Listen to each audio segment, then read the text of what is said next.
ఇక ఎన్టీఆర్ జిల్లాలో భారీ వర్షాలకు వాగులు వంకులు పొంగిపొర్లుతున్నాయి. జగ్గయ్యపేట మఠం శివాలయం సమీపంలో పెండ ప్రధానానికి వెళ్లి నీటి ప్రవాహంలో 15 మంది ఇరుక్కుపోయారు. ఇక ఎన్డీఆర్ఎఫ్ రిస్క్ టీంకు అధికారులు సమాచారం ఇచ్చారు. దాంతో రంగంలోకి దిగిన ఎస్డీఆర్ఎఫ్ వారిని రక్షించే చర్యలు చేపట్టింది. మరోవైపు నందిగామ వద్ద హైవేపై భారీగా వరద నీరు చేరడంతో వాహనాలు నిలిచిపోయాయి.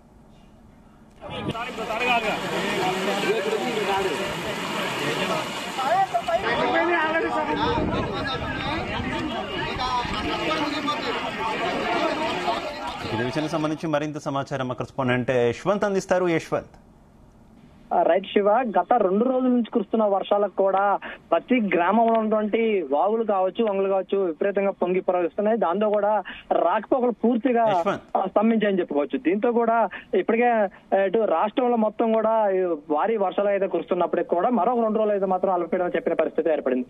దీంతో కూడా ఇప్పటికే విజయవాడ జగ్గయ్యపేట సమీపంలో ఉన్నటువంటి శివమఠాలయ సమీపంలో కూడా గత 2 రోజుల క్రితం కూడా కర్మకాండాలు చేయడానికి వెళ్ళిన 15 మంది కుటుంబ సభ్యులు కూడా నిన్న అన్ఎక్స్పెక్టెడ్ గా వరదలు రావడంతో కూడా సుమారు 15 మంది అయితే మాత్రం అక్కడ ఉన్నటువంటి పెండ ప్రదానం చేస్తూ కూడా అక్కడ వరదలు చిక్కున్న పరిస్థితి ఉంది. దీంతో కూడా నిన్నటి నుంచి కూడా వాళ్ళు ఎవరికి సమాచారం చేరని సమక్షాన్ని కూడా ఈ రోజు కూడా ఎన్డీఆర్ఎఫ్ సమగ్ర అధికారులతో కూడా అక్కడ ఘటనాస్థలం చేరుకుని వాళ్ళని రక్షించేందుకు కూడా సహాయ చర్యలు చేపట్టారు. దీంతో కూడా ఈ రోజు తెల్లవారుజాము నుంచి కూడా కురుస్తున్న వర్షాలకైతే మాత్రం అక్కడ శివాలయం మఠానికి సమీపంలో కూడా చుట్టుముట్టు కూడా ఆలయాన్ని అయితే మాత్రం వరద నీరు చుట్టుముట్టిందని చెప్పవచ్చు.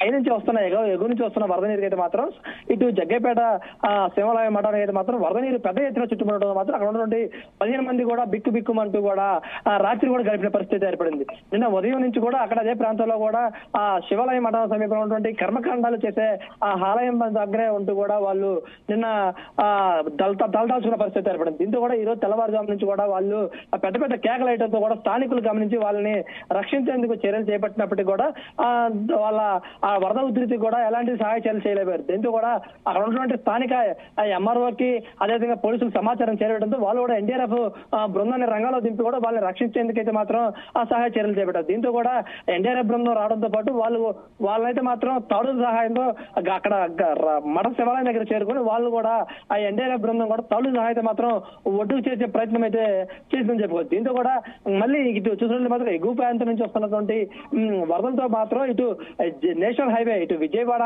హైదరాబాద్ జాతీయ రహదారి ఏదైతే ఉందో అది కూడా పూర్తిగా నేషనల్ హైవే పై కూడా వరద నీరు రావడంతో మాత్రం పూర్తిగా ఆ రహదారి బంద్ అయిందని చెప్పకూడదు. దీంతో కూడా ఆ రాత్రి నుంచి ఆ రాకపోకలు అయితే మాత్రం అధికారులు పూర్తిగా నిలుపుదల చేశారు. ఇటు ఏదైతే నందిగామ ఉన్నటువంటి కేసరాబాద్ అయితే మాత్రం అదే ఎత్తున వరద నీరు రోడ్డు మీద రావడంతో అటువైపు విజయవాడ నుంచి హైదరాబాద్ వెళ్లే వాహనాలందరూ కూడా అక్కడ ఇబ్రహీంపట్నం వద్ద అయితే మాత్రం పూర్తిగా నిలుపుదల చేసే పరిస్థితి ఉంది. ఇటు నుంచి కూడా హైదరాబాద్ నుంచి విజయవాడ వెళ్లే వాళ్ళందరినీ కూడా ఇటు జగ్గయ్యపేట కోదాడ మధ్యలో ఉన్నటువంటి రాంపురం అడ్రోడ్ వద్ద అయితే మాత్రం వాళ్ళు అక్కడ నిలుపుదల చేసిన పరిస్థితి ఉంది. ఏదైతే ఎమర్జెన్సీ ఉన్న వాళ్ళు కూడా ఈ 2 రోజులు పోస్ట్ పోల్ చేసుకోవాలంటూ కూడా అధికారులు చెప్తున్న పరిస్థితి ఉంది. ఇక్కడ ఇప్పుడు ఏదైతే కేంద్రవాద ఉన్నటువంటి పూర్తి సమీక్ష ఇటు నందిగామ ఆర్డీఓతో పాటు నందిగామ ఏసీపీ కూడా అక్కడే ఉండి పూర్తిగా ఆ సమాచారాన్ని పూర్తిగా అక్కడ ఉన్నటువంటి పరిస్థితులు అయితే సమీక్షించిన పరిస్థితి ఏర్పడింది. ఇటు చూస్తుంటే పెనగాంచిపురంలో ఉన్నటువంటి వరద ఉధృతి మాత్రం పెనగాంచిపురంలో ఉన్నటువంటి మునేరు బ్రిడ్జిపై నుంచి కూడా ఆ వరద ఉధృతి పెద్ద ఎత్తున రావడంతో మాత్రం పెనగాంచిపురం అమ్మవారి ఆలయం వద్ద కూడా ఆ పెద్ద ఎత్తున వరద నీరు చేరింది. దీంతో కూడా అమ్మవారి ప్రధాన ఆలయం ఏదైతే గోపురం ఉందో ఆ గోపురం వద్ద కూడా ఈ వరద నీరు చేరడంతో మాత్రం ఆలయ సమీపంలో ఉన్నటువంటి సుమారు 300 ఇళ్లు కూడా ఆ నీట మునిగిన పరిస్థితి ఉంది. వాళ్ళందరూ కూడా సురక్షిత ప్రాంతాలకు అయితే మాత్రం అధికారులు తెరిచి వాళ్ళకి పునరావాస కేంద్రం అయితే ఏర్పాటు చేశారు. అదేవిధంగా చూసినట్లయితే మాత్రం ఇప్పటికే గత 30 సంవత్సరాల్లో కూడా ఎన్నడూ లేని విధంగా అయితే మాత్రం ఈ వరదలు వచ్చాయని చెప్పేసి మాత్రం స్థానికులు చెప్తున్న పరిస్థితి ఉంది. ఏదైతే పెనగంచిపురం మునేరు నది ప్రవాహ ప్రాంత ప్రజలు ఎవరైతే ఉన్నారో వాళ్ళందరినీ కూడా సురక్షిత ప్రాంతాన్ని తరలించే మాత్రం వాళ్ళకి కావాల్సిన వసతులు అయితే ఏర్పాటు చేశారు. ఇప్పటికే ఇది చూసినట్లయితే మాత్రం ఇప్పటికే అమ్మవారి ఆలయ సమీపంలో అయితే మాత్రం పెద్ద ఎత్తున వరద నీరు చేస్తుంటే మాత్రం ఇంకా ఎగువ ప్రాంతం ఏదైతే ఖమ్మంలో కావచ్చు అదేవిధంగా ఎగువ ప్రాంతంలో కురుస్తున్న వర్షాలు అయితే మాత్రం మరింత వరద పెరిగే అవకాశం ఉన్నట్లే మాత్రం ఇప్పటికే అధికారులు చెప్తున్నారు. ఇప్పటికే కూడా ఆ ఏదైతే నది ప్రవాహ ప్రాంతంలో ఉన్నటువంటి 300 కుటుంబాలు అయితే మాత్రం ఇప్పుడు ఒడ్డు చేస్తారు. మరింత వరద పెరిగితే మాత్రం ఇంకా పెద్ద ఎత్తున ఊళ్ళోకి వరద వచ్చే అవకాశం ఉంది. ఇప్పటికే ఈ వరద నీరు రావడంతో మాత్రం అమ్మవారి ఆలయాన్ని అయితే మాత్రం పూర్తిగా వరద నీరు చుట్టుముట్టేస్తుందని చెప్పుకోవచ్చు. శివ. Okay thank you.